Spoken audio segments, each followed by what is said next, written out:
La conscience chrétienne bien formée ne permet à personne d'encourager la mise en œuvre d'un programme politique ou d'une loi dans lesquelles le contenu fondamental de la foi et de la morale serait évincé par la présentation de propositions différentes de ce contenu ou opposées à lui. Parce que la foi est un tout indivisible. Il n'est pas logique d'isoler un de ces éléments au détriment de la totalité de la doctrine. Nous ne pouvons pas non plus songer à déléguer à d'autres l'engagement que nous avons reçu de l'évangile de Jésus-Christ pour que la vérité sur l'homme et sur le monde puisse être annoncée et atteinte. Quand l'action politique est confrontée à des principes moraux qui n'admettent ni dérogation, ni exception, ni aucun compromis, l'engagement du croyant devient plus évident et se fait lourd de responsabilité.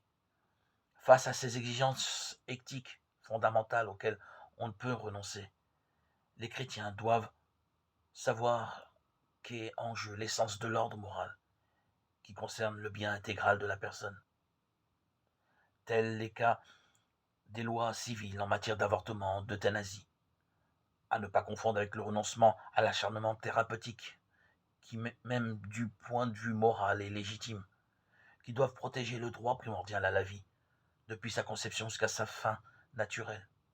De la même manière, il faut rappeler le devoir de respecter, de protéger les droits de l'embryon humain.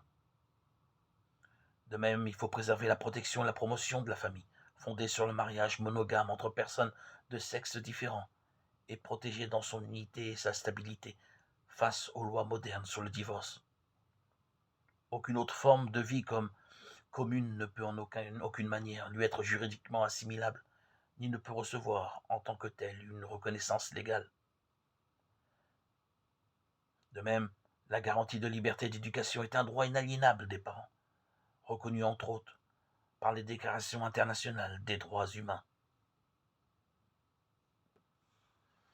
Comment ne pas voir dans ces exemples le grand thème de la paix, une vision irénique et idéologique, tend parfois à donner un sens profane à la valeur de la paix, tandis que dans d'autres cas on se limite à un jugement éthique, sommaire, oubliant la complexité des raisons en question.